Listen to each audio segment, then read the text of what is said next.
तो दोस्तों स्वागत है आप सभी का इस YouTube चैनल पे। आज का वीडियो बहुत शानदार धमाकेदार होने वाला है क्योंकि आप लोगों के जो एग्जाम नज़दीक आ चुकी है और जैसे कि पता है कि इंटर के जो एग्जाम है 1 फरवरी से होने वाला है, तो उसके लिए जो आपको हम बता दें कि यह पेपर जो है निश्चित रूप से 100% पूछे जाएंगे और यह होम साइंस का पेपर है जिसमें वस्तुनिष्ठ प्रश्न आपको 170 दिया जाता है, 1 से 70 दिया जाता है, जिसमें से किन्हीं 35 वस्तुनिष्ठ प्रश्नों को आपको OMR शीट में आंसर देना होता है। चलिए देरी नहीं करते हुए शुरू करते हैं वीडियो को और देखते हैं कि आज का वीडियो का पहला प्रश्न क्या है। तो बिल्कुल रिक्वेस्ट करते हैं आप लोगों से कि शुरू से अंत तक जरूर देखिएगा इस वीडियो को।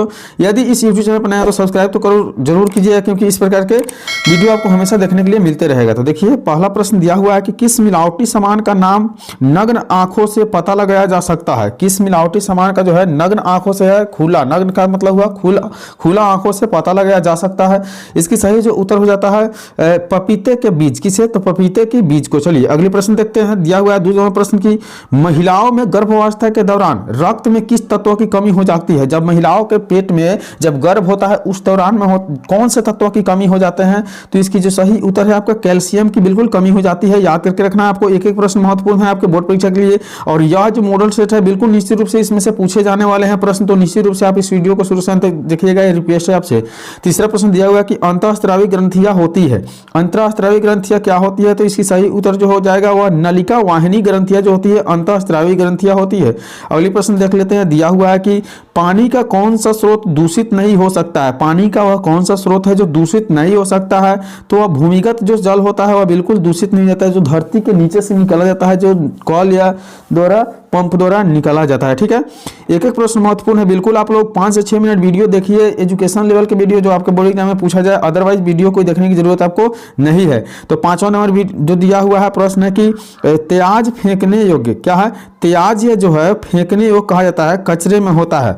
फेंकने योग्य कचरे में क्या होता है। इसकी जो सही उत्तर है इनमें से सभी होते हैं, जैसे ठोस होते हैं, तरल होते हैं और तरल मिश्रण भी होते हैं। अगले प्रश्न देखते हैं। दिया हुआ है कि प्रसवोपरांत अवधि, प्रसवोपरांत जो है प्रसवोपरांत अवधि गंभीर है।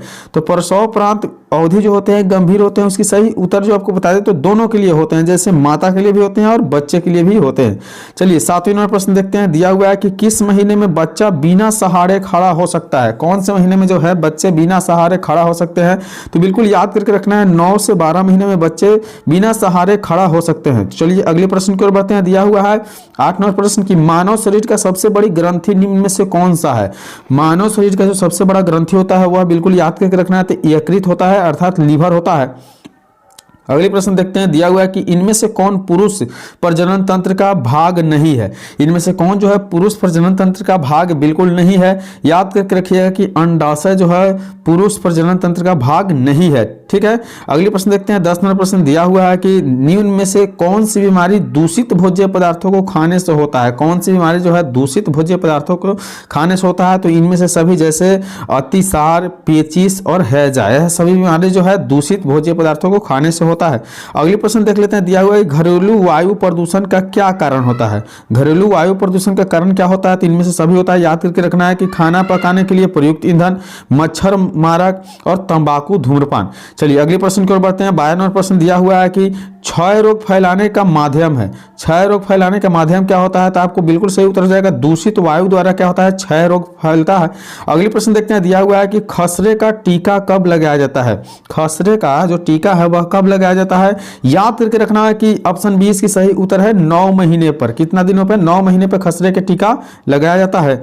14 नंबर प्रश्न देखते हैं। दिया हुआ है कि मानसिक न्यूनता कितने प्रकार के होते हैं। मानसिक न्यूनता जो है कितने प्रकार के होते हैं। याद करके रखना है 3 प्रकार के होती है। कितने प्रकार के? 3 प्रकार के होते हैं। बिल्कुल शुरू से अंत तक वीडियो को देखना है क्योंकि इंपॉर्टेंट प्रश्न है इस वीडियो में और आपके बोर्ड एग्जाम में जरूर पूछे जाएंगे। अगला प्रश्न दिया हुआ है कि ऊर्जा प्राप्ति का मुख्य स्रोत क्या होता है। तो ऊर्जा प्राप्ति के लिए मुख्य स्रोत जो होता है वो आपको बता दे तो कार्बोहाइड्रेट होता है। क्या होता है? कार्बोहाइड्रेट जो होता है ऊर्जा स्रोत का।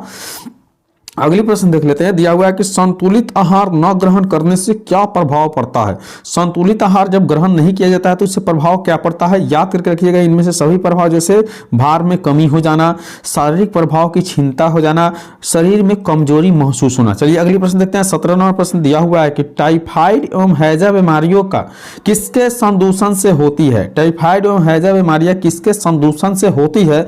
इसकी जो सही उत्तर है याद करके रखना है ऑप्शन सी उपयुक्त दोनों, जैसे कि आपको बता दिया जाए तो जल से होता है और भोजन से होता है। अगले प्रश्न देखते हैं। 58 नंबर प्रश्न दिया हुआ है कि कौन सी रेखा ऊंचाई का भ्रम है? कौन सी रेखा जो है ऊंचाई का भ्रम है? याद करके रखिएगा, खड़ी रेखा। खड़ी रेखा जो है ऊंचाई का एक भ्रम है। अगली प्रश्न देख लेते हैं। दिया हुआ है कि बच्चों में असमर्थता हो सकती है। बच्चों में असमर्थता हो सकती है, इसकी जो सही उत्तर है आपका जन्म के समय। कब हो सकती है? जन्म के समय हो सकती है।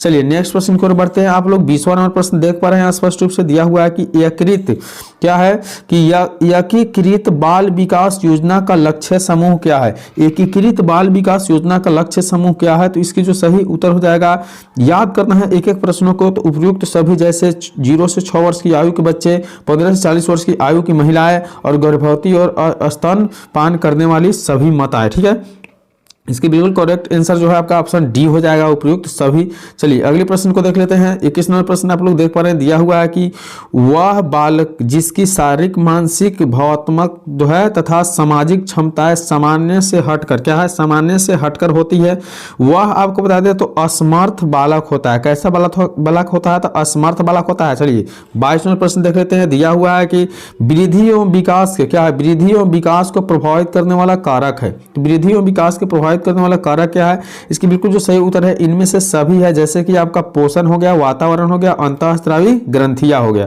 अगली प्रश्न देख लेते हैं। दिया हुआ है कि शिशु सदन को किस नाम से बुलाते हैं? शिशु सदन को जो है किस नाम से बुलाते हैं? याद करके रखिएगा, शिशु सदन नाम से बुलाया जाता है। चलिए 24 नंबर प्रश्न देखते हैं। दिया हुआ है कि भोजन का मनोवैज्ञानिक कार्य क्या है? भोजन का मनोवैज्ञानिक कार्य जो होता है, याद करके रखिएगा, संतुष्टि प्रदान करना होता है। क्या होता है? संतुष्टि प्रदान करना। अगले प्रश्न देख लेते हैं। दिया हुआ है कि निम्न में से कौन कुपोषण का कारण होता है? निम्न में से जो है कौन कुपोषण का कारण होता है? तो इनमें से सभी जो होता है, जैसे आपको बता दिया जाता है, निर्धनता होता है, अज्ञानता भी होता है और पौष्टिक भोजन की कमी होता है। तो अभी के वीडियो में हम 1 से 25 प्रश्न ही बताए हैं। नेक्स्ट वीडियो में इसे हम आगे लेकर आएंगे, क्योंकि इससे पहले हम आपसे जानना चाहता है कि वीडियो अगर अच्छा लगा है तो आप जरूर एक लाइक कर दीजिए और कमेंट करके बताइए कि इसके आगे प्रश्न आपको चाहिए या नहीं चाहिए। और इस प्रकार के वीडियो देखने के लिए इस चैनल को सब्सक्राइब करके जरूर रखिएगा। चलिए मिलेंगे अगले वीडियो में, तब तक के लिए बाय।